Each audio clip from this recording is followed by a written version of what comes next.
बिहार के पूर्व मुख्यमंत्री और राष्ट्रीय जनता दल का महासचिव श्याम रजक ने आज एक प्रेस कॉन्फ्रेंस कर मोदी सरकार पर जमकर निशाना साधा।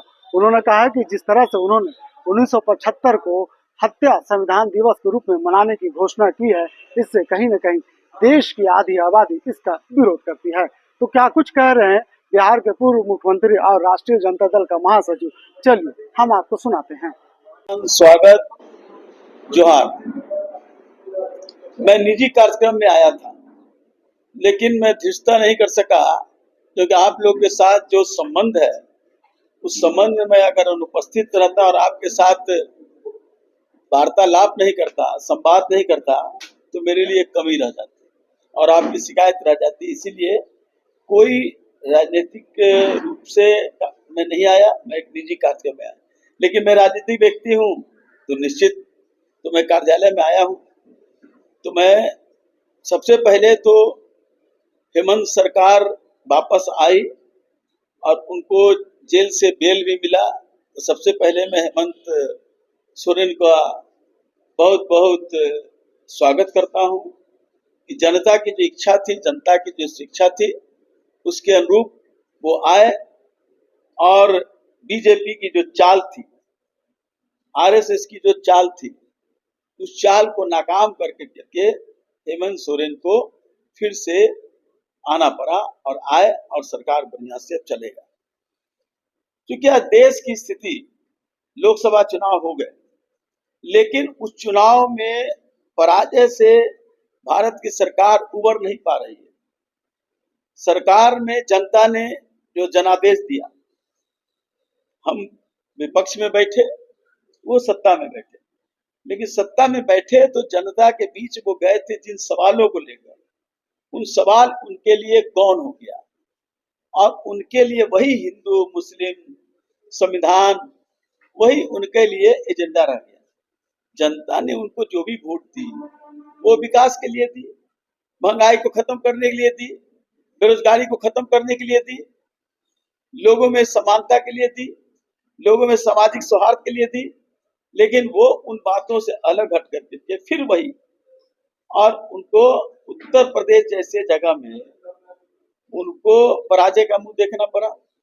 और अभी जो बाई इलेक्शन हुआ उसमें भी उनको पराजय का मुंह देखना पड़ा है, लेकिन वो सुधर नहीं पा रहे हैं और वो सुधरेंगे भी नहीं, क्योंकि जो स्वभाव है उनका, वो स्वभाव आज से नहीं 5000 वर्षों से के उनके पूर्वजों का स्वभाव रहा है।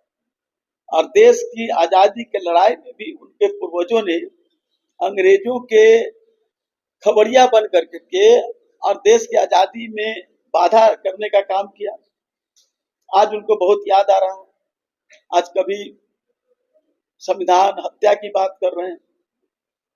मैं कह रहा हूं कि हम लोग भी आपातकाल में जेल में गए थे, आपातकाल का कोई समर्थन नहीं कर रहा है, लेकिन आपातकाल 50 साल पहले थी, हम उसके दंश से झेले थे। हम लोग भी 17 महीने जेल में रहे थे, हमने भी उसको सहा था। लेकिन आज उससे बुरी स्थिति है, तो नई आफत स्थिति को छोड़ करके आपात स्थिति को याद कराना, आप अपने जो दुर्गामी रहे, आपकी जो समस्या है जिसका निजात नहीं कर रहे हैं, उससे आप लोगों को गुमराह करने का काम कर रहे हैं। समस्या क्या है आप बार बार कह रहे हैं, लेकिन इस देश का अभी रिपोर्ट आया, आर्थिक रिपोर्ट जो आया है, उसमें आप कहाँ खड़े हैं? आप वहां पर भी आप बहुत नीचे पायदान पर हैं। आपकी स्थिति आर्थिक रूप से भी विपन्न है। आप इस झारखंड, बिहार जैसे जो पिछड़े राज्य हैं, इसको आप कोई विशेष सुविधा भी नहीं दे रहे हैं। यहाँ तक कि झारखंड के जो बकाया रॉयल्टी है, उस रॉयल्टी के लिए भी आप कुछ देने का काम नहीं कर रहे हैं। तो आप तो कुछ कर नहीं रहे हैं। शैक्षणिक माहौल ऐसा है कि नीट में सुप्रीम कोर्ट बार बार कह रही है कि आप इसको वापस लेने के लिए या इसको रद्द करने के लिए आप करिए, लेकिन आप बार बार नई नई बातें कह करके आप सुप्रीम कोर्ट को भी उलझाने का काम कर रहे हैं। तो शैक्षणिक स्तर पर भी आप जो हमारे लोग हैं उसको आप बेकार कर रहे हैं। आर्थिक रूप से आप सिर्फ बोल रहे हैं कि हम 5 किलो अनाज दे रहे हैं।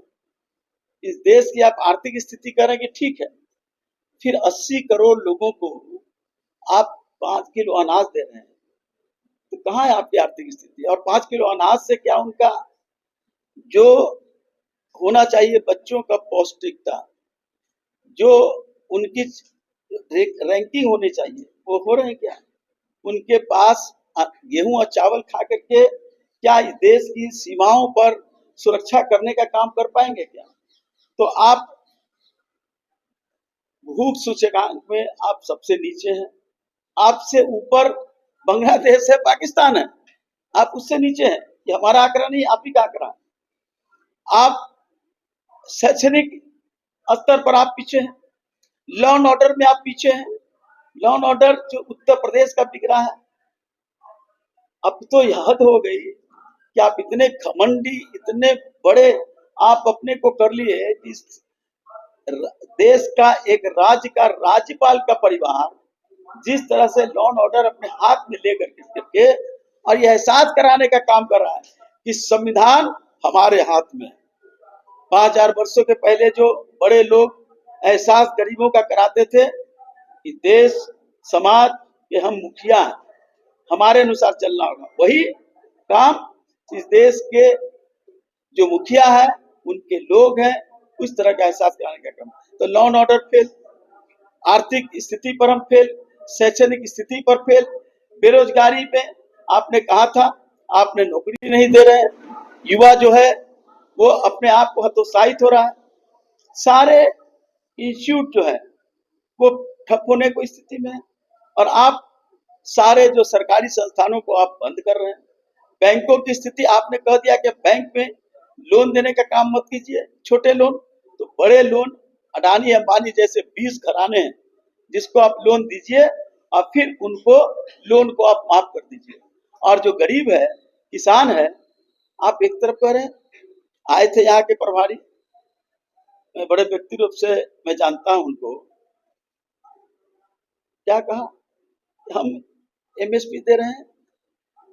एमएसपी देने की बात नहीं हो रही थी, आपने कहा था कि हम डबल किसानों को लाभ देने का काम करेंगे, और एमएसपी की कानूनी गारंटी हमारे किसान आंदोलन के लोग आज भी उस सीमा पर, हरियाणा सीमा पर वो बैठे हुए हैं किसान कई 100 दिनों से, उस पर आपकी कोई चिंता नहीं। तो किसान, नौजवान, महिलाएं, छात्र, सब लोग परेशान हैं।